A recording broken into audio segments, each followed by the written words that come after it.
نحمده ونصلي على رسوله الكريم اما بعد اعوذ بالله من الشيطان الرجيم بسم الله الرحمن الرحيم الذي خلق الموت والحياة ليبلوكم أيكم أحسن عملا وهو العزيز الغفور صدق الله العظيم۔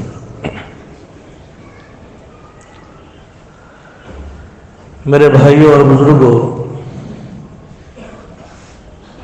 جو زندگی اللہ نے ہم سب کو دی ہے یہ بہت قیمتی ہے۔ اس کا ایک ایک سانس، ایک ایک لمحہ بہت زیادہ قیمتی ہے۔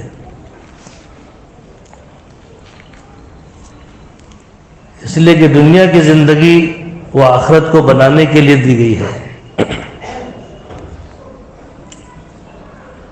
اسی لیے امام غزالی رحمۃ اللہ علیہ فرماتے ہیں کہ آدمی کی سعادت مندی کی علامت یہ ہے کہ آدمی چوکنا رہے، غافل نہ رہے، چوکنا رہے۔ اس لیے کہ وقت بہت زیادہ قیمتی ہے اور وقت تو گزر رہا ہے۔ جو وقت کی قدر نہیں کرتا ہے اس کی بھی قدر نہیں کی جاتی ہے۔ اس لیے بتلایا کہ 3 چیزیں ایسی ہیں جو گزرنے کے بعد واپس کبھی نہیں آتی۔ ایک زبان سے نکلی ہوئی بات کبھی واپس نہیں، ایک کمان سے نکلا ہوا تیر کبھی واپس نہیں، اور ایک گزرا ہوا وقت کبھی واپس نہیں آئے گا۔ آج کی تاریخ اور آج کے دن وہ قیامت تک لوٹ کر نہیں آئے گا۔ اس لیے روایتوں میں آتا ہے، آپ صلی اللہ علیہ وسلم فرماتے ہیں کہ جنت میں جانے کے بعد جنتی کو کسی بات کا افسوس اور قلق نہیں ہوگا سوائے اس گھڑی کے جو دنیا میں غفلت کے ساتھ گزار دے۔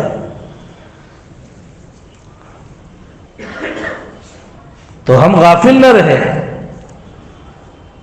اور ہم مطمئن نہ رہے، کیونکہ ایک زندگی آنے والی ہے آخرت کی جو ہمیشہ ہمیش کی ہے۔ اس زندگی کی کوئی انتہا نہیں ہے، اور وہاں کی کامیابی اور ناکامی کے لیے اللہ نے دنیا کی زندگی دی ہے۔ اس لیے اللہ نے مطالبہ کیا ہے، الذی خلق الموت والحیات والحیات لیبلوکم ایکم احسن عملا وہو العزیز الغفور۔ کہ اللہ کہہ رہے ہیں قرآن کریم کے اندر کہ زندگی موت ہم نے کیوں پیدا کی ہے؟ ہم نے تم کو زندگی دی، پھر ہم نے تم کو موت دی، تو اس کے پیچھے ہم کیا چاہتے ہیں؟ تو اللہ پاک یہ کہہ رہے ہیں کہ ہم آزمانا چاہتے ہیں کہ تم میں سے کون اچھا عمل کر کر آتا ہے۔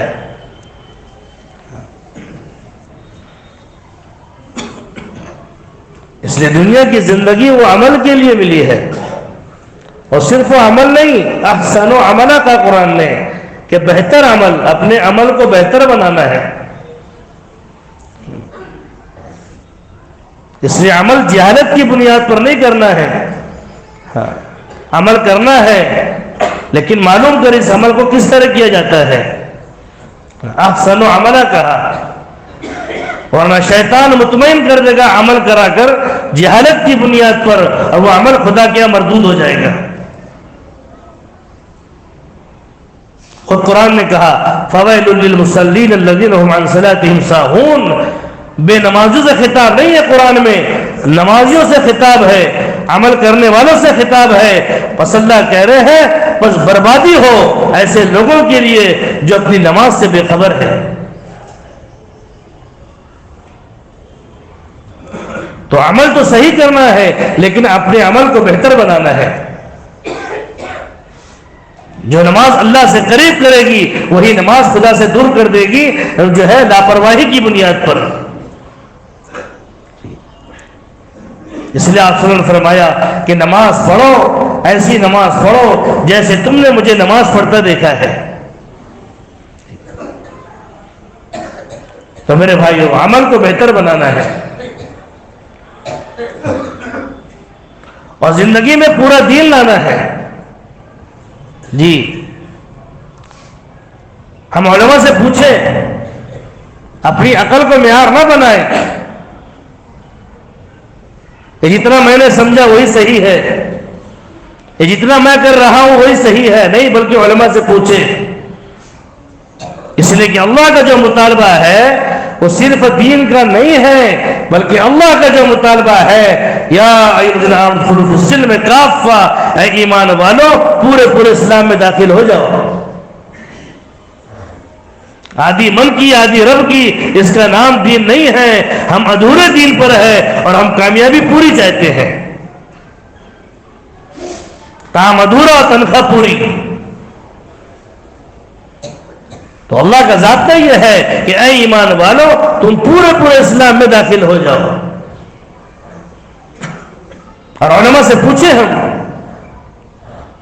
ہمارا دین کامل ہے اور ہمارا دین مکمل ہے، اس نے قیامت تک کی رہبری کی ہے. ہمارا دین لگڑا ادھورا نہیں ہے اور ناقص نہیں ہے، بلکہ قیامت تک کے آنے والے تمام مسائل کا حل قرآن حدیث میں موجود ہے. مسلمان کو گھبرانے کی ضرورت نہیں ہے، ہر وقت کی رہبری کی گئی ہے. بس بات یہ ہے کہ زندگی عمل پر پڑ جائے. میرا معاملہ یہ ہے کہ میں حالات کو حالات سے بدلنے کی کوشش کرتا ہوں، حالانکہ حالات سے حالات نہیں بدلتے ہیں. حالات خدا کی مخلوق ہے اور ہم خود خدا کی مخلوق ہے. مخلوق سے مانگے، محتاج سے مانگے تو کبھی کام نہیں بنے گا. بلکہ مخلوق کا تعلق یہ ہے کہ اس کا تعلق اللہ کی ذات سے صحیح ہو جائے. حدیث پاک میں آتا ہے، حضور نبی کریم صلی اللہ علیہ وسلم فرماتے ہیں کہ بندہ اپنے معاملے کو اللہ سے صحیح کر دے، اللہ مخلوق کے معاملے کو اس سے صحیح کر دے گا. آج معاملہ بگڑا ہوا ہے، تو کیوں بگڑا ہوا ہے؟ اصل میں میرا معاملہ اللہ سے بگڑا ہوا ہے. حدیث ہے، آپ صلی اللہ علیہ وسلم فرماتے ہیں کہ تم اپنے معاملے کو اللہ سے صحیح کر لو اور درست کر لو، اللہ تمہارے مخلوق کے معاملے کو صحیح کر دے گا. اس لیے کہ دل خدا کے دو انگلیوں کے درمیان میں ہے. حدیث پاک میں آتا ہے اللہ جب چاہتے ہیں پھیر دیتے ہیں. تو محبتوں کا ڈالنا اور نفرتوں کا ڈالنا یہ خدا کے ہاتھ میں ہے. مومن کی سوچ تو یہ ہے کہ جو ہے جب کوئی حالات آ جائے تو اپنے گناہ کی طرف نگاہ ڈالے. کچھ کمی تو مجھ سے نہیں ہو گئی. ایک اللہ والے سواری پر سوار ہوئے تو واقعات میں بات ملتی ہے، سواری بندکی تو سواری کو چابک سے نہیں مارا بلکہ اپنے ہاتھوں کو اٹھایا ہے اور اپنے اللہ سے کہا ہے، اے اللہ لگتا ہے مجھ سے کوئی نافرمانی ہوئی ہے، اس کی وجہ سے سواری میری نافرمانی کر رہی ہے. کہ مسلمان کی سوچ تو یہ ہے کہ اس کی نگاہ اعمال کی طرف ہو کہ جو حالات آئے ہیں. اس لیے قرآن نے ڈنکی کی چوٹ پر کہا ہے، ظہر الفساد فی البر والبحر بما کسبت ایدی الناس. اللہ کہہ رہے ہیں، اللہ پاک سمجھا رہے ہیں کہ تم ادھر ادھر مت جاؤ بلکہ یہ دیکھو ظہر الفساد فی البر والبحر بما کسبت ایدی الناس. اللہ کہہ رہے ہیں قرآن کریم کے اندر کہ تم جو تری کا اور خشکی کا جو بگاڑ اور جو فساد، جو انتشار، جو بدامنی تم دیکھ رہے ہو، دراصل سنو یہ تمہاری اپنی ہاتھوں کی کمائی ہے.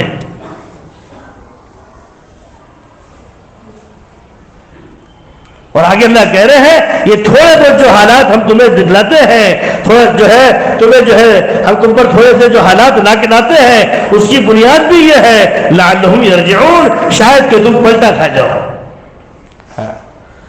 ایک باپ ظالم نہیں ہے اپنے بچے کو تماچا مارنے پر، بلکہ وہ پیار محبت سے مارتا ہے کہ میری اولاد وہ صحیح رخ پر آ جائے. اللہ تعالیٰ حالات کے تھپڑے لاتے ہیں تاکہ میرا بندہ صحیح رخ پر آ جائے.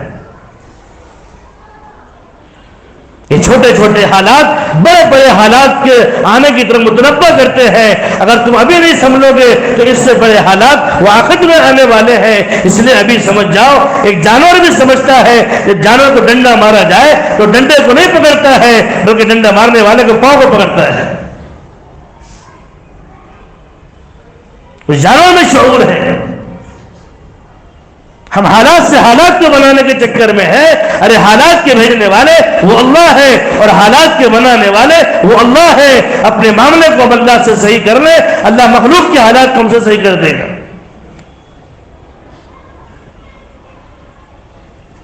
تو دین نے رہبری کی ہے, ہر موقع کی رہبری کی ہے کہ اس موقع پر ہم کیا کریں, اس موقع پر ہم کیا کریں. تو علماء سے پوچھیں.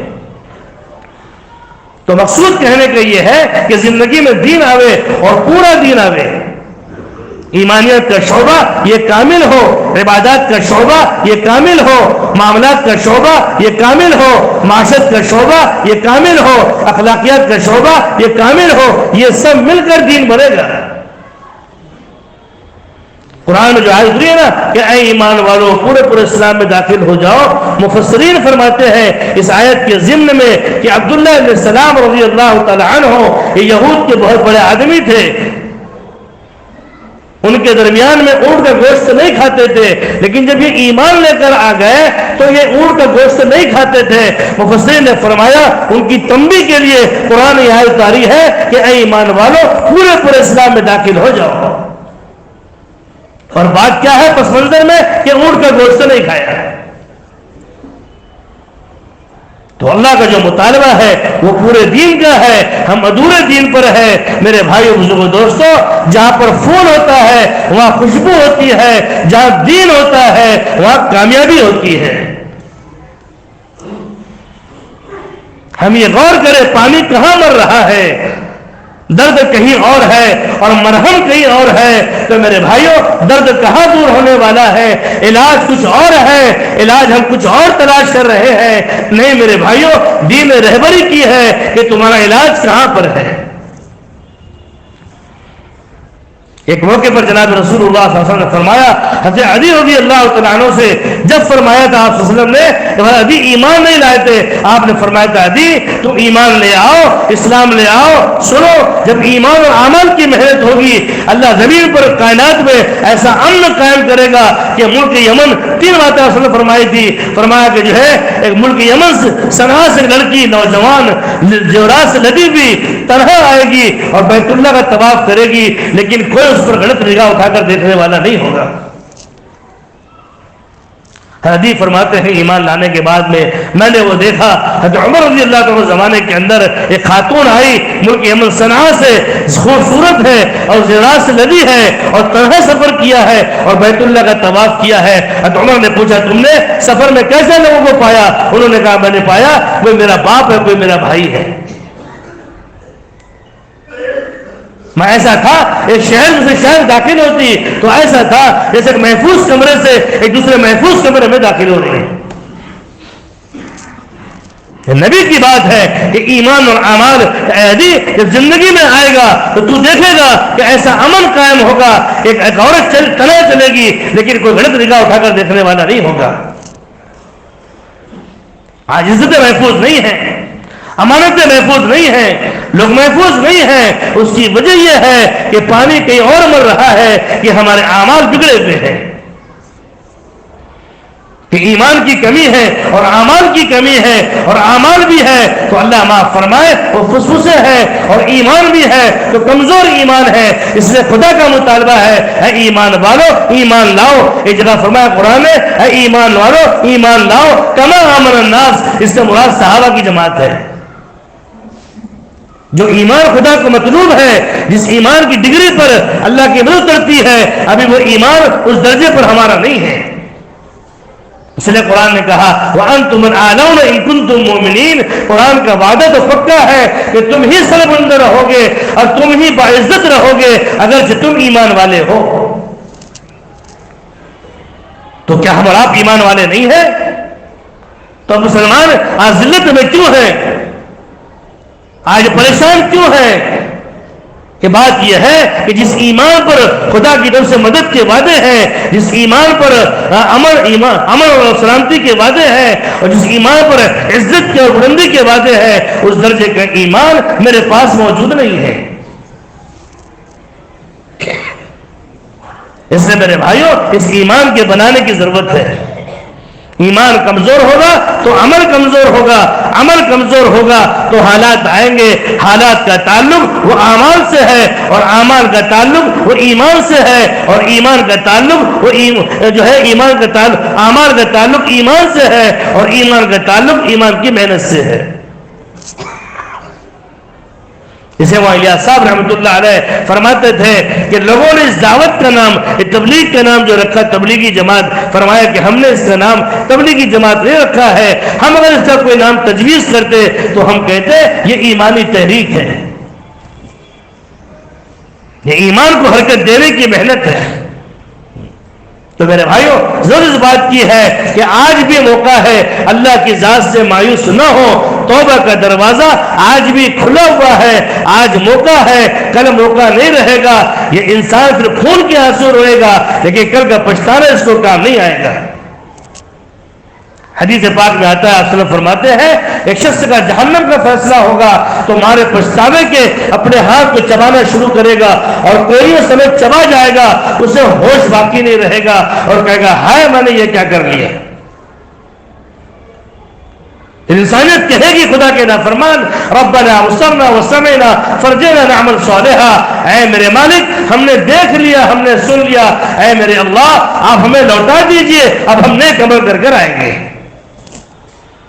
تو اللہ اس کے جواب میں کہے کلا ہرگز نہیں، بس چانس ختم۔ اس لیے آج موقع ہے، آج چانس ہے دنیا کو بنانے کا اور آخرت کو بنانے کا، ایک ہی چانس ہے میرے بھائیوں، وہ دنیا کی زندگی ہے اور اس کے لیے بنانے کے لیے اللہ نے دو بنیادیں بیان فرمائی ہے، ایک ایمان اور ایک عمل صالح۔ من عمل صالحا من ذکر او انثى وهو مؤمن فنحييه حياة طيبة وَلَنَجْزِيَنَّهُمْ أَجْرَهُمْ بِأَحْسَنِ مَا كَانُوا يَعْمَلُونَ۔ یہ قرآن کریم کی آیت ہے، اللہ کہہ رہے ہیں کہ جو کوئی نیک عمل کرے گا، جی اسباب کی بنیاد نہیں ہے، چیزوں کی بنیاد نہیں ہے، شکلوں کی بنیاد نہیں ہے۔ قرآن یہ نہیں کہا کہ اسباب زیادہ ہوں گی، شکلیں زیادہ ہوگی اور چیزیں زیادہ ہوگی ہم تمہیں کامیاب کریں گے۔ اللہ کہہ رہے من عمل صالحا من ذکر او انثى وهو مؤمن، جو کوئی نیک عمل کرے گا، چاہے وہ مرد ہو چاہے وہ عورتیں ہوں، بشرطے کہ وہ ایمان والے ہوں۔ تو دو بنیادیں ہیں، ایک اپنے عمل کو ٹھیک کر لے، اپنا ایمان ٹھیک کر لے، تو اس کے بدلے میں اللہ کیا دیں گے؟ اللہ کا وعدہ ہے اور اللہ اپنے وعدے کے بارے فرماتے ہیں ان اللہ لَيُخْلِفُ الْمِيعَادَ، اجی ہم وعدہ خلافی نہیں کرتے ہیں۔ وَمَنْ أَصْدَقُ مِنَ اللَّهِ قِيلًا، اجی ہم سے بڑھ کر سچی بات کہنے والا کون ہوگا؟ وَمَنْ أَصْدَقُ مِنَ اللَّهِ حَدِيثًا، اجی ہم سے بڑھ کر سچی بات کہنے والا کون ہوگا؟ قرآن کا وعدہ سچا اور پکا ہے، یقین کی کمزوری ہے اور عمل کی کمزوری ہے۔ یقین جانیے سچی بات یہ ہے، حضرت عبداللہ علیہ کے زمانے کے اندر جب ایمان کی محنت تھی اور ایمان اور اعمال کی محنت تھی اور زندگی میں ایمان اور عمل تھا، خدا نے ایسا امن دیا تھا کہ بھیڑیا اور بکری ایک گھاٹ پر پانی پیتے تھے، تاریخ میں لکھا ہے۔ اور چرواہا بھی ایسا دانشمند تھا اور اللہ کی ایسی معرفت اس کو حاصل تھی کہ پہاڑ میں جنگل میں بکریاں چلا رہا ہے اور جیسی بھیڑیے نے بکری پر حملہ کیا اس نے کہا ہائے، اس کے آہ نکلی چرواہا کی، ہائے لگتا آج ابھی عمر العزیز رحمۃ اللہ علیہ کا انتقال ہو گیا۔ ایک انصاف کا نمبردار جو ایمان عمل کی جو ہے بات لے کر چلنے والا اور وہ زمین پر انصاف کو قائم کرنے والا وہ نہیں رہا، اس کی موجودگی میں جو ہے انسان تو دور کی بات ہے بلکہ جانوروں سے ساتھ تھے۔ اس نے کہا ہائے، چرواہا نے کہا ہائے لگتا ہے، حالانکہ جنگل میں ہے اور بھیڑیے نے بکری پر حملہ کیا ہے تو کہہ رہا ہائے لگتا ہے۔ عمر رضی اللہ عنہ کا انتقال ہو گیا۔ جب چرواہا مدینہ پاک میں پہنچا ہے تو معلوم ہوا جس وقت بھیڑیے نے بکری پر حملہ کیا تھا اس وقت عمر رضی اللہ عنہ کی روح پرواز ہو گئی۔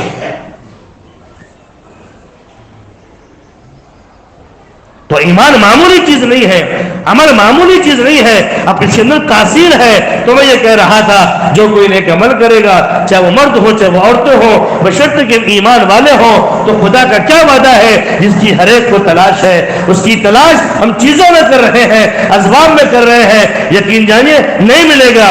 ہم لوگ جماعت میں تھے احمد نگر کے علاقے میں، پرانی بات ہے 2011 کی، تو فرانس سے بیلجیم کے ساتھی ہمارے ساتھ میں جماعت میں تھے. تو بیلجیم کے ساتھی تھے عبدالرشید بھائی، وہ کہنے لگے مولوی صاحب ہمارا ملک کی آبادی جو ہے آپ کے ہندوستان کی دلی کی آبادی کے برابر ہے، لیکن سنو ہماری سرکاری رپورٹ یہ ہے کہ روزانہ 7 لوگ خودکشی کرتے ہیں. انہوں نے کہا، عبدالرشید نے کہا، مجھ سے کہا، جماعت نے کہا کہ جو سنو بات یہ نہیں ہے کہ مال کی کمی ہے، نہیں، فرمایا کہ بینک بیلنس ہے، بلڈنگیں ہیں، محلات ہے، کار ہے، گاڑی ہے، سواری ہے، سب کچھ ہے، لیکن سکون نہیں ہے. سکون پانے کے لیے لوگ خودکشی کرتے ہیں، زندگی میں دین نہیں ہے. سرکاری رپورٹ یہ ہے روزانہ 7 لوگ خودکشی کرتے ہیں. تو میں یہ کہہ رہا تھا قرآن کا وعدہ ہے فَنُحِلُّهُ حَيَاةً طَيِّبَةً، 2 بنیادیں ٹھیک کر لیں ہم تم کو حیات طیبہ دیں گے، پاکیزہ زندگی دیں گے، خوشگوار زندگی دیں گے، دلوں کا چین دیں گے. الا بذکر اللہ تطمئن القلوب، اللہ کہہ رہے الرٹ ہو جاؤ، خبردار ہو جاؤ. تم اطمینان چاہتے ہو تو تمہارے ظاہر ایئر کنڈیشن میں نہیں ہے، یہ ایئر کنڈیشن تمہارے ظاہر کی چمڑے کو ٹھنڈا کر سکتے ہیں لیکن اندر کی لگی ہوئی آگ کو ٹھنڈا نہیں کر سکتے ہیں. قرآن کہہ رہا ہے الا بذکر اللہ تطمئن القلوب، اے انسانوں آگاہ ہو جاؤ، خبردار ہو جاؤ، بے شک اطمینان قلب اور دلوں کا چین اور دلوں کی شانتی ہم نے اپنی یاد میں اپنے دین میں رکھا ہے.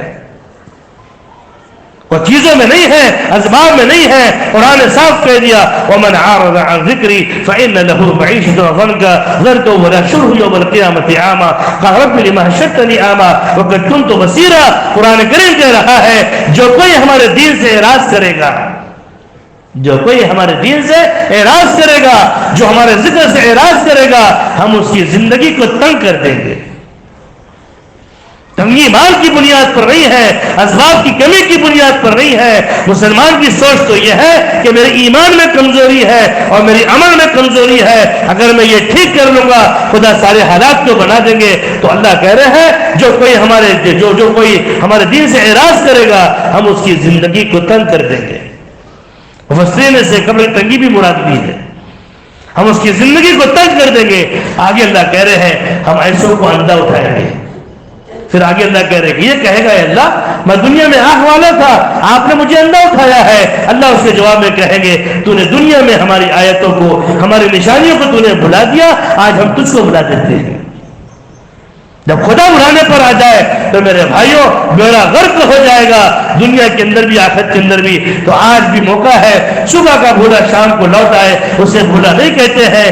آج بھی توبہ کا دروازہ کھلا ہے. روایتوں میں آتا آپ فرماتے ہیں ایک بندہ گناہ کرتے کرتے اس کے گناہ آسمانوں کو چھونے لگے اور وہ ایک مرتبہ صدق کے دل سے کہہ دے اللہم اغفر لی، اے اللہ تو مجھے معاف کر دے. آپ فرماتے اللہ سارے گناہوں کو معاف فرما دیں گے. التائب من الذنب کمن لا ذنب له، او کما قال علیہ السلام. آپ فرماتے ہیں کہ توبہ کرنے والا ایسا ہے جیسے اس نے گناہ کرا ہی نہیں. آپ فرماتے ہیں کہ توبہ کرنے والا وہ خدا کا دوست ہو جاتا ہے.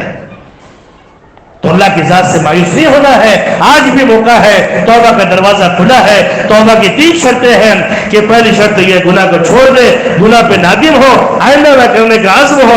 اگر یہ معاملہ خدا سے ہے اور میں توبہ کی 4 شرطیں ہیں. اگر مخلوق کے ساتھ کوئی معاملہ بگڑا ہے، کسی کا مال لیا ہے، کسی کی غیبت کی ہے، کسی کی تحقیر کی ہے، اس سے جا کے معافی مانگ لے. یہ توبہ کی 4 شرطیں ہیں. اگر مخلوق سے معاملہ بگڑا ہے اور خدا سے معاملہ بگڑا ہے تو توبہ کی 3 شرطیں ہیں. اللہ تبارک و تعالی ہم سب کو توبہ نصوحہ کرنے کی توفیق عطا فرمائے، کامل توبہ کی توفیق عطا فرمائے. اللہ تبارک و تعالی ہم سب کو کہنے سے زیادہ عمل کی توفیق عطا فرمائے. واخر دعوانا الحمد للہ رب العالمین.